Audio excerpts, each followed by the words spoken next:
table. Today I will show you how to make this very famous recipe from the Philippines. This is what we call the Sizzling Tokwa'T Baboy. I know a lot of you love this recipe. That's why we will now cook this very delicious Tokwa'T Baboy. Alright guys, we will be using 1 kilogram of pork belly.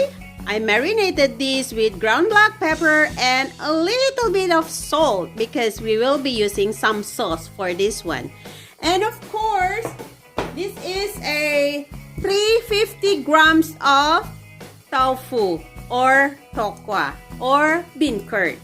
Okay, I also marinated this with a little bit of salt and ground black pepper.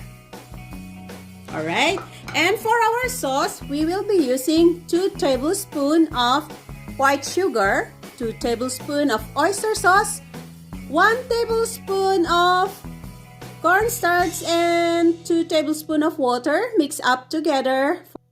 For our sauce, we will be using 2 tablespoons of sugar, 2 tablespoons of oyster sauce, 2 tablespoons of water with 1 tablespoon of cornstarch, 1/2 cup of vinegar, 1/4 cup of soy sauce, and 1/4 cup of water. And for our toppings, we will be using medium size of red onion, 2 hot chili pepper, and about 3 stalks of green onion. Alright guys, if you don't want to use vinegar, you can use lemon or calamansi. Alright? Okay, let's start doing this. I know a lot of you is waiting and love to eat this Tokwa'T Baboy. Alright guys, today I will be using this turbo broiler, okay? But you can also fry this one and add some water, maybe about 1/2 cup of water, and then after that, hintayin nyo lang siyang matuyo guys, and then just fry the tips crispy, okay? So I'll put in here. So we will cook this until it will become crispy, okay? I set it to 400 and for about 1 hour.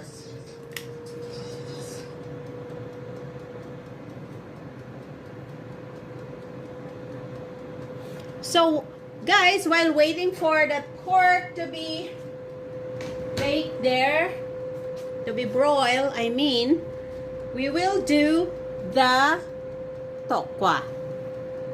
Alright guys, I heat up my pan. I'll put in some olive oil. Oopsie.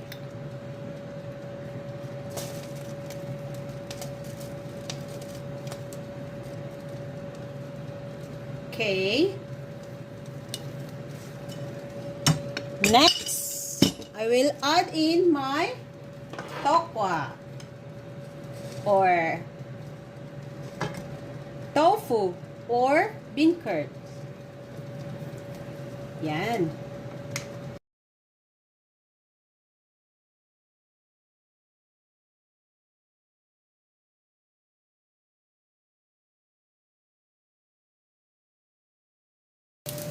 Alright guys, our tokwa is good enough.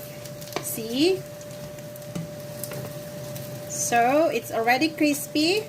We will set this aside for now and let it cool before we cut them into cubes.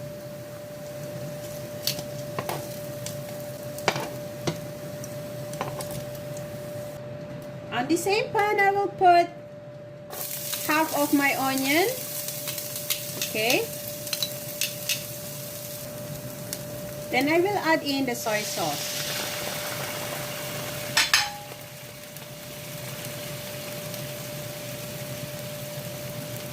Vinegar.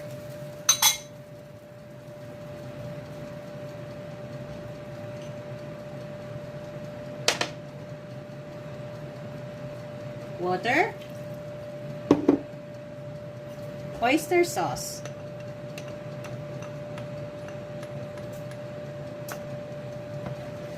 okay. I will add 1 pork cubes. Alright, this is optional, guys. You don't need to put it if you don't want to, but I want to put 1. And let's simmer this until it reduces the water, and we will add the slurry later. We can also add in the sugar.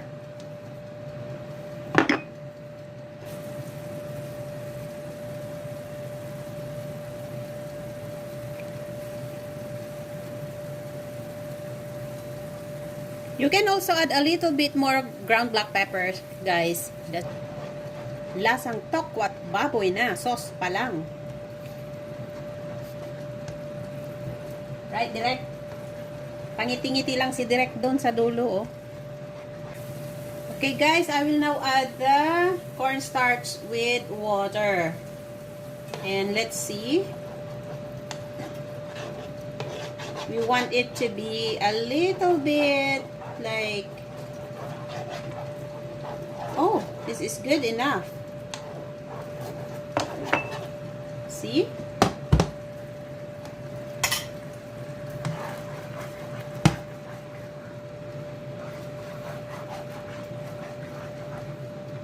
Your sauce is like this. Wow, so good, guys. So this is good enough. We will set this aside and let's wait for our pork to be cooked. Alright, guys, look at this. We have to flip it so that the other side will be crispy as well. Okay? Okay, so we will cook again for about 30 minutes.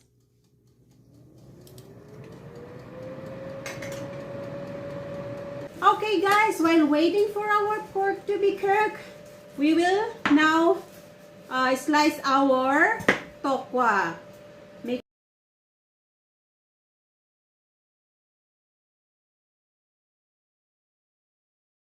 It's done. There you go. Now we have to look at that. Wow, there's a lot of oil. That's why I like to use this one, because the oil is separated from the meat.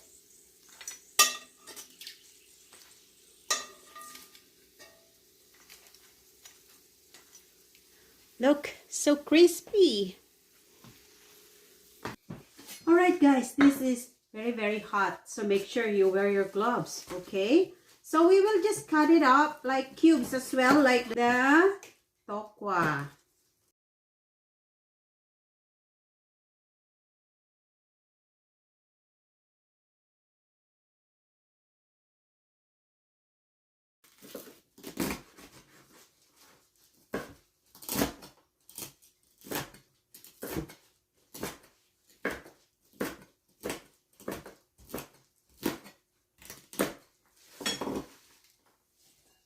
Alright, let me set aside this one and let me clean this. Okay, guys, let's put in the pork and the tokwa. It's so delicious. And we will now add the onion,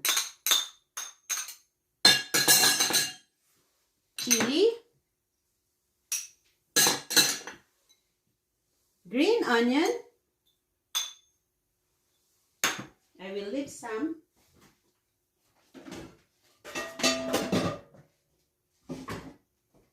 And our sauce.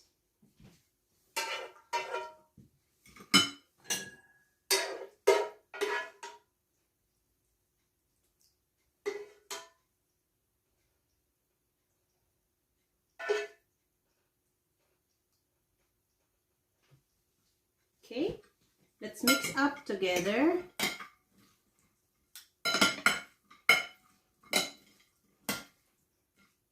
to make our delicious and yummy Tokwa'T Baboy na maanghang.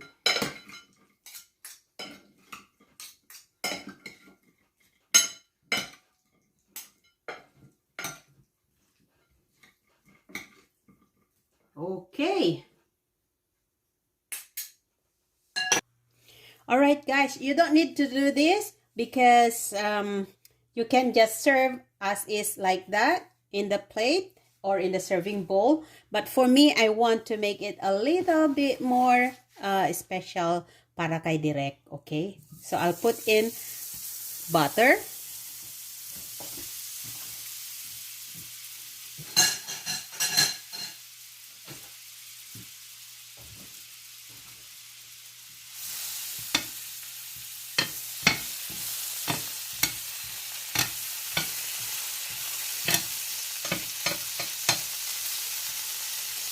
Then, I will add in my Tokwa'T Baboy.